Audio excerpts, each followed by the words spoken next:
The response from IEBC has been weak and insufficient, with the junior officer Magarini giving a half-hearted explanation to an issue that demands the full attention of the chairperson and indeed the entire commission.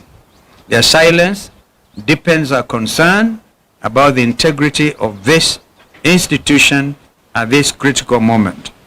The IEBC, by failing to address the genuine concerns raised by the opposition and the media, and by neglecting to put in place the necessary remedial measures, continues to cast a long shadow over its own independence. This new commission now stands accused, not by us alone, but by its actions of presiding over a process whose credibility grows more questionable by the day. A democratic, free and fair election cannot be built on silence, on evasion or selective action. It must be anchored on justice. We therefore demand that the IEBC rises to the moment and A, confronts and overcomes the challenges facing this by-election. This is the first true test of the new commission. They must either overcome these challenges or be overcome by them, squandering the little trust Kenyans still hold. The commission must assure all Kenyans that it is not entangled with broad-based masters. B, to our supporters across the country, come out in large numbers and vote for all united opposition candidates. Remain peaceful, but also remain vigilant. Document every irregularity and promptly report every form of electoral malpractice witnessed in your constituencies or in your wards. To our agents, you have been prepared for this day.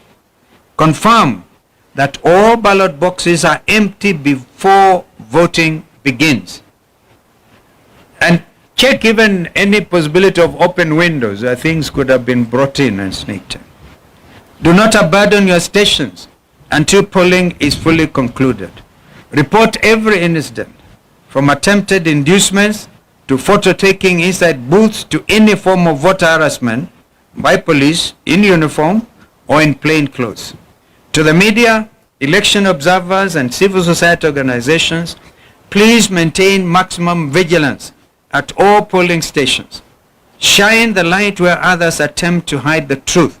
Expose every malpractice. This is what is expected of us as citizens of this country, that we have to dig in for democracy. E, the desperation of this regime is obvious to all. They are hanging by a thread. The writing is on the wall. The die is indeed cast. No amount of public money, no deployment of police, bullets or tear gas, and no intimidation of opposition leaders and supporters will succeed in silencing the will of the people. And to the broad-based operators clinging to their last straws, let it be known the people have already spoken. At this defining moment, we urge Kenyans to stand firm, stand peaceful, and stand together. Let us prove once again that no force, however desperate, can overcome a united and a determined people. The will of Kenyans is sacred. It cannot be bought, it cannot be bullied, or indeed it can never be broken. Tomorrow, let us vote with courage, guide the vote with vigilance, and move forward with faith, knowing that the truth may be delayed, but it cannot surely be denied. May God bless Kenya and all of us. My colleagues may want to add, but to do that aspect I talked about, the 820,000 ballots already printed. They were printed out in Greece, and the policy for by-elections has always been, you print locally. The Kenya Literature Bureau, for example, has been in that business. And it is also important to know that no certificate, and we want IEBC to prove us wrong, no certificate of inspection and receipt has been received. So we are aware that this has been a quiet thing. And as we speak, Mr. Marijan is on the ground in Bere to try to make sure that what is already been planning, as we said the other day when my colleagues were out on the field, last Thursday in particular, we did point out that Marjan is under instructions of the former commissioner, Professor Gule, who is William Ruto's political advisor on matters to do with IBC. So IBC, you are clearly on notice. So please, when the agents are there and the names are read out, I'll give an example. Any vote ya Karis in Berry North, if the clerks read Karis, please agents demand to see the marked ballots. And at the end of it, before the presiding officer presses the send button, please ensure that the numbers that have been now kind of identified and announced, yeah, are also the same figure that will get now transmitted by the send button. We are saying this because we are aware in the case of Mbeere North, 15,000 ballots have already been particularly voted. They have already marked them. And so the idea is that they are going to make them, they all be met now at the constituency tallying center. And therefore, because of the lack of serialization, which you have talked about, yeah, anybody can mark and serialize everything. So we are pretty aware, and I must thank Kenyans. Kenyans are very smart. That's why my brother said they cannot be like some of our other neighbors. This is Kenya. Thank you. Thank you very much. It is now very clear to us and to the people of Kenya that IBC is totally compromised, and we are happy that this has been confirmed this early, because had this not been confirmed this early, they could have duped Kenyans that they can supervise and pretend over the general elections. For the first time since the electoral history of Kenya, IBC has confirmed that they will be using uniformed officers and plainclothes officers. Those plainclothes officers is a tool for ballot stuffing. IBC has given ballot papers to government agencies that have been pre-marked, and the officers in civilian, their work is to figure out how to get the pre-marked ballots into the ballot box.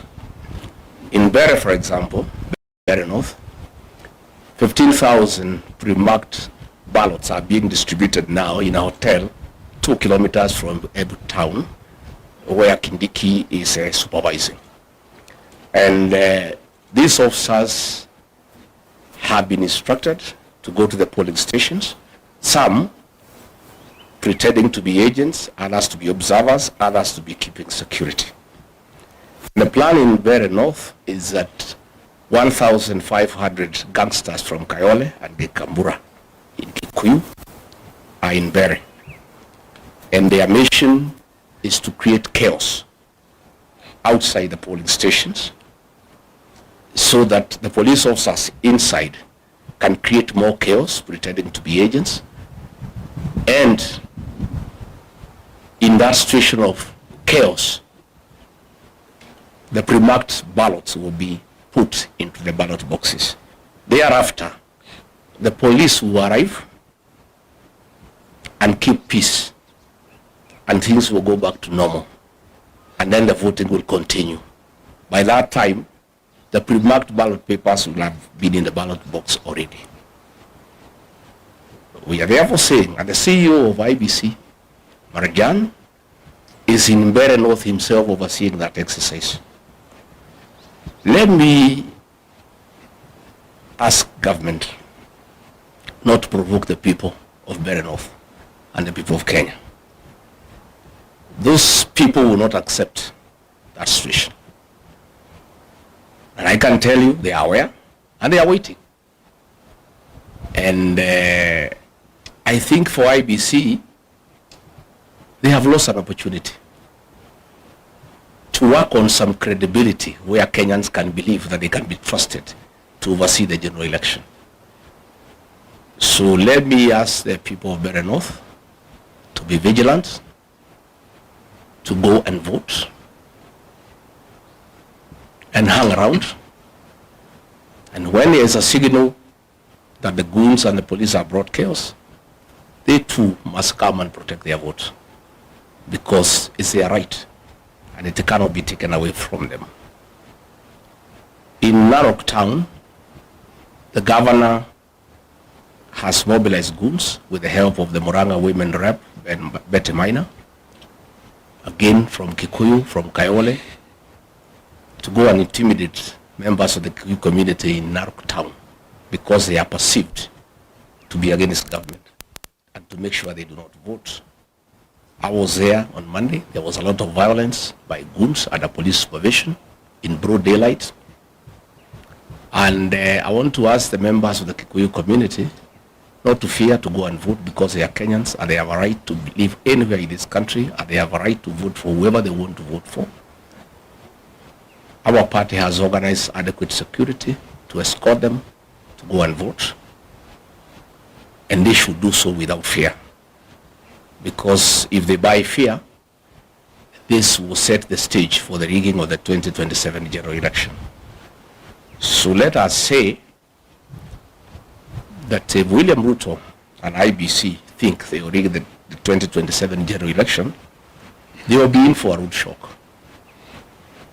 Admittedly, I think the by-elections are a trial run on how they can rig the 2027 general election. For us, it's also very good so that we see how they do it, so that we learn and we prepare. But I can tell you with certainty, the people of Kenya will not be intimidated to elect people they don't want. And Kenya is not Tanzania. This is a totally different country with a very resilient population who don't buy fear and who are not easily intimidated. In Bere North, William Ruto has spent over 700 million shillings trying to bribe voters. And on the eve of the closure of the campaign period, the people of that area are through with that money. They want to go and vote their men, and that is why now they want to stuff the ballots. And it will not work, and it will not happen. And it is wrong for government officers sitting somewhere in a hotel outside Embu to think that they can go and stuff ballots into ballot boxes where the people live. It is very difficult. It's not easy. So we want to ask IBC not to allow officers into polling stations. And we have asked our agents to demand from the presiding officer that all agents are frisked for weapons. Nobody is supposed to carry a weapon inside a polling station unless it's an officer who is uniformed. Anybody else, whether you are an agent, whether you are an electoral official, you cannot carry a firearm inside the polling station. Those firearms are meant to intimidate the other agents, to intimidate the electoral officials, and therefore we have asked our agents to refuse the voting to begin until all people inside the polling station have been frisked for firearms, so that there are no firearms within the polling station. And I think once that has happened, voting should go on, and the counting should go on, and whoever has won should be announced. We have asked the people of Bere North, after voting, all of them to proceed to the tallying center in Chicago so that they can protect their vote. Because we cannot agree a few police officers organized by government to intimidate an entire population. It is not acceptable. It cannot happen. But the most annoying thing is that IBC has a guts to print ballots and give them to government. It's so sad. And they expect anybody to believe they can carry out a free and fair general election. They are going to set this country on fire. If those ballots are introduced tomorrow across the country successfully, because Kenyans will know, because the agents will be there, but the police will use force, those activities will be recorded, and it comes to the attention of the people of Kenya that IBC with the government want to introduce ballot papers that are pre-marked. Kenyans will be ready. And it will not be easy. And they will set this country on very, very, very serious tension for the next 2 years. I can tell you with certainty that if they try the rigging of these by-elections, this country will be on political mood from tomorrow up to 2027, and no work will be done in this country. People will be agitated, people will be angry, and people will not accept that a government can enforce, can force leaders on them. So let me ask the people not to fear, not to be intimidated, to go out and vote and protect the vote. They must remain vigilant under all circumstances, no matter the threats, no matter the level of intimidation. This is our country. We have no other country to go to, and the right to vote is absolute, and it must be protected under all circumstances. Thank you. Thank you. Labda wenzangu wameongea Kiingereza, wacha ni seme kidogo kwa Kiswahili. Na nieleze Wakenya wazalendo ya kwamba tumepata habari ya njama za kuiba kura serikali hii ya broad based. Njama hii imetekelezwa kupitia IEBC commissioners wenyewe, polisi wa Kenya, na kuna wahuni ambao tayari wametayarishwa. Wamepelekwa kule Mbere, wamepelekwa Magarini, wamepelekwa Malava kule Kakamega. Na njama hii ni kwamba hawa wahuni wataanzisha fujo wakiwa chini ya ulinzi wa polisi, na polisi wataingilia kati kujifanya ni kama wanatuliza na waweze kusimamisha upigaji kura katika sehemu hizi tatu ambazo serikali tayari dalili imeonyesha watashindwa. Wanataka kugeuza uamuzi wa wananchi. Yetu leo ni kuambia Chairman Ethicon na Commission ya IEBC ya kwamba wana nafasi nzuri sana kuonyesha ya kwamba hii ni tume huru isiyoegemea upande wowote. Kupitia yale ambayo malalamishi tumefikisha mbele yao, kuanzia na mambo ya hongo kwa wapiga kura. Haswa jana kumekuwa na women rep wa Kakamega, BLC Muhanda, akigawa chakula cha msaada, relief food, mchele, maharagwe, akipeana mattress na blanketi ambazo mimi nilikuwa napeana nikiwa waziri wa special programs. Wale wamepata majanga kule Turukana, mafuriko kule Nyanza na kwingineko. Hii ni chakula ya dharura kusaidia msaada wale wameumia. Sio wapiga kura, wakulima wa bidii ambao wana chakula chao, lakini wanatumia chakula cha serikali, mattress za serikali, kununua wapiga kura wapigie kura. Sio hiyo tu, njama ya pili kando na hongo ni kutumia fujo. Na hii fujo itakuwa kupitia hawa wahuni na polisi. Silaha hizi mbili za hongo na fujo tumejua zitatekelezwa wapi na nani. Kama Malava, nimetoka huko jana, mbunge wa Lugari Bwana Nabina Bwera, tunajua ya kwamba wewe ndio komanda ambao umepewa jukumu hilo. Tunajua ya kwamba Mheshimiwa Wetangula, Mheshimiwa Mudavadi, Mheshimiwa Oparanya na viongozi wenzetu kutoka magharibi mwa Kenya wamekuwa kwenye njama hii wakiongozwa na none other than Faruk Kibet, msaidizi wa rais, karani wa rais. Sasa ndio mdosi wa hawa jamaa. Kile anasema is what goes in Malava. Ameishi kule mwezi mzima hajaondoka. Na leo tutataka tumwambie Bwana Faruk Kibet, ile njama umepanga tunajua. Kulikuwa na njama ya kwamba viongozi waweze kushikwa. Mheshimiwa Senator Halwale is targeted for arrest. Tunajua kuanzia usiku huu niko natafutwa. Senator Cleo Malala, governor Natembea, na viongozi ambao wanaongoza kampeni zetu. Hii njama wanataka waweze kutisha wananchi wasijitokeze kupiga kura wakisikia viongozi wao wameshikwa, na polisi wengi wamemwaga watu waogope kujitokeza. So siku ya leo tunataka tuambie tume hii, mtihani huu msiopita, mjue ya kwamba tayari mtakuwa umeanguka Kama ni mock exam, this is a litmus test kwa tume hii. Na Bwana Ethekon with your commissioners, trust is earned. The confidence in the public is earned. And once you lose it, you can never recover it. This is like virginity, once lost can never be recovered. You have an opportunity. Muna nafasi nzuri kudhibitisha wazi ya kwamba ninyi ni tume huru. But beginning tonight, going into tomorrow, mjue ya kwamba kama viongozi wa upinzani twajua zile njama mumepanga na mtahusika.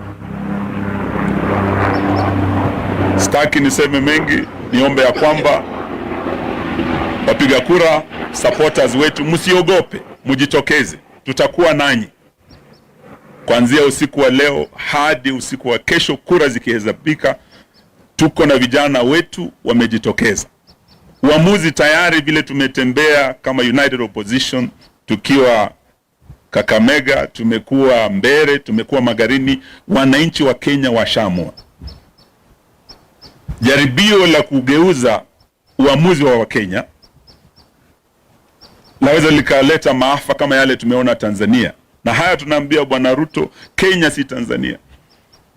Lakini huenda ukageuza Kenya kuwa Tanzania beginning tomorrow, kama yale Suluhu alifanya kule Tanzania, na watu wastaarabu kabisa wa Tanzania wakajitokeza. It will be worse in Kenya if you try. Let the people decide. That is the essence of democracy.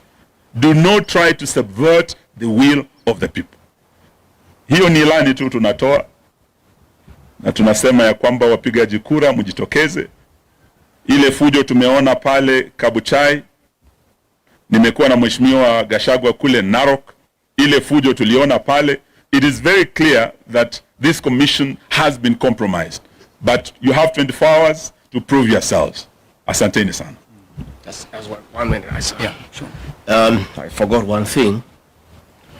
We have credible information as part of the strategy in case they don't succeed during the day to introduce the pre-marked ballots. The officers in civilian will cause chaos at 5 to delay the counting until nightfall. And once it's dark, the PS for energy, Alex Wachira, has confirmed to everybody that there will be power blackout in all these areas, so that it creates the best environment for chaos and for getting the pre-marked ballots into the ballot box. We want the CS Energy of PUADI to confirm to the people of Kenya, because it's important, that there will be no power blackout in those areas where there are by-elections. Because this will be a clear testimony that all institutions in this country have failed. And they are part of the Kenyan fraud of stealing from the people of Kenya their birthright. And Alex Wachira has confirmed in that meeting that was in Embu. And what I must tell these government people is that the police force is as dissatisfied as the rest of Kenyans. That police force is divided right in the middle. All those things, they are being planned, they are being relayed to us in real time. Because these are also parents. Their pay slips have been raided. The police, they are complaining. SHA deductions, housing levy. They are equally discontented. Most of presiding officers who have been approached, they are teachers. They are very discontented. So all those things you are planning using government might is in public knowledge, and it will be relayed as it comes. So we are also asking the media finally, please keep an eye on the happenings tomorrow. Have your teams everywhere. You have a responsibility. This is your country, to inform the people of Kenya what is going on. Because once these things are exposed, it's a deterrent. So please let the media help the people of Kenya by having live coverage of all these by-elections, so that people of Kenya can see what's going on. And you are lucky that we have given you an update of what is happening and what we expect. So also carry rubber shoes. Because the goons, I'm sure, they have instructions to descend on you. I don't want to scare you, but because I'm a truthful man, it's just to tell you the truth. Because I know they'll want to intimidate the media, to grab your cameras. So please carry your rubber shoes and also have a few of your own guys. They don't have to be goons to cover you up. So that your camera is safe and you are safe too. Indeed. And please take care of yourself. So when I was in Narok, I was well prepared with a helmet. Because I had adverse information.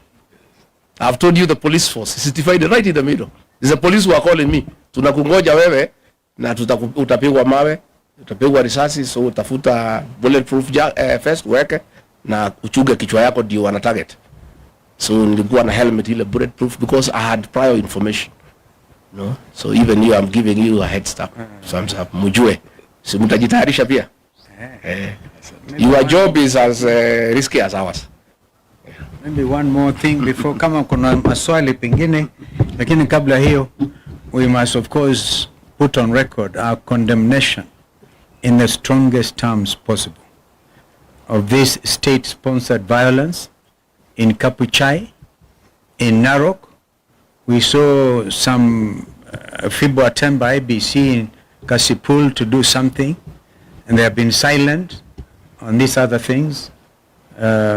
A real time attempt, and by the way, these were scheduled political rally campaigns within the framework, and you can imagine what would have happened to Governor Natembeya out there. And by the way, he was supposed to have been around as well, but I think his party leader has spoken. Why would Murkomen want to issue a statement kusema they have withdrawn the security of leaders at this time? Ati wanachunguza. Sasa wanachunguza what is pretty obvious, that the opposition rally in Kapuchai, and of course under the arrangements of Mheshimiwa Kalasinga, whose home was raided. We have not heard of arrests of those people who went actually kwa Mheshimiwa na kuharibu kila kitu. Hatujasikia kwamba wameshikwa. What are they trying to do by saying they're investigating? We have not heard one thing by APOA, by the way, Independent Police Oversight Authority. Even when people were stoned in Murang'a that time, peaceful things, people went all the way to police headquarters, to IPOA, make a presentation. We never heard them come back. Please, Kenyans who are in those positions, know that tomorrow you may want to get things done the way we want them done. Because you will be on the receiving end, God forbid. So we have to sort out this country while time is on our side. Kama kuna swali, because that thing about kusema tuna withdraw security leaders to investigate, and we know the perpetrators, it's actually a shameful thing by the minister in charge of the interior. I think that's okay. I think tumemaliza mambo haya. Yes sir. Lakini pia uko na rubber shoes yako sawa?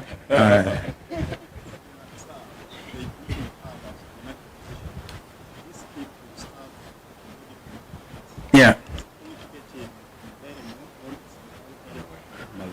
We think it can, by the way, we have flagged out those places. But nothing, you remember I talked about 820,000 printed ballots. All right? And each of them is supposed to have a serial number. I wanted to look at that statement. Si ndio nakwambia, ndio najaribu kukujibu kwamba angalia hiyo statement tena, that there is no serialization of those ballots. Wanaanza, we have got this from real time, by the way, on people who are everywhere, some in Kasipul, all right? That inarukwa serial number, therefore giving, I think those are the numbers zile zimerukwa ndizo wanataka kutumia waweke ballot stuffing, alafu waonyeshe ndizo hizo.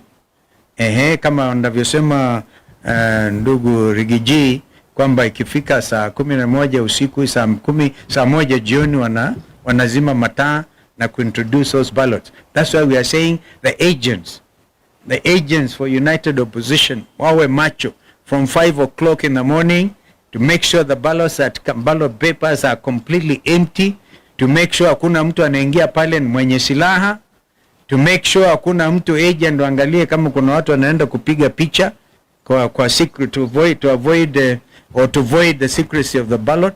Waangalie hiyo yote, wawe macho na wasilale kwa kituo mpaka mambo yajulikane. So that's including what I said. That's absolutely vital, because if the presiding officers under instructions of Marjan are able to press the send button to the constituency tallying center, kwa mfano, or to the ward tallying center, what that will mean is that number may be different from ile imehesabiwa 1 2 3 4. Karisa amepata hii. What is your name, sir?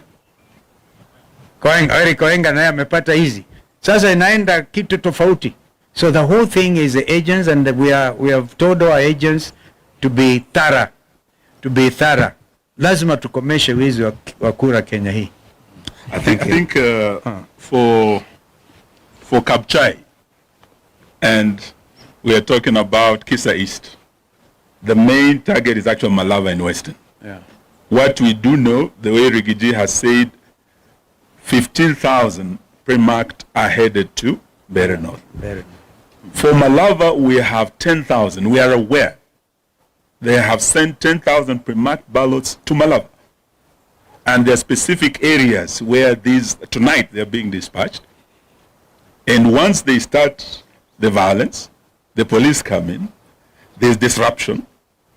There are presiding officers who have already been put in the loop, been compromised with that mission of making sure 10,000 ballots that are not for Malava people, that are pre-marked elsewhere, transported into Malava, are stuffed into those ballot boxes. So these we are aware, and 10,000 have also gone to Magarini. Obviously, you can see Mbeere North is the highest target, 15,000. But we are aware, and we took a match. Our agents wakae macho. Na wale ambao watahusika kuleta fujo, for Malava we are aware, na Binabwera, ndugu yangu Musalia, ndugu yangu Weta, ndugu yangu Oparanya, we have already lost a life in Kabuchai. There was a death because there was shooting, police bullets, live bullets were used in Kabuchai. There's already bloodshed in Kabuchai, Koitangula. We wouldn't want that to happen again tomorrow or this night. The blood will be on the hands of those who are in charge of that violence, and we know them. Asante sana. We monitored even the movement Yes. from Thika. Hizi Zambere zilianza somewhere in Thika, alafu zikapelekwa kwa DCC office in Bere. Tunajua, we are monitoring, and the Kenyans themselves telling us what is actually happening. Thank you. Asanteni sana. Thank you. Mubarikiwe. Sitasimama maovu ya kitawala, sitasimama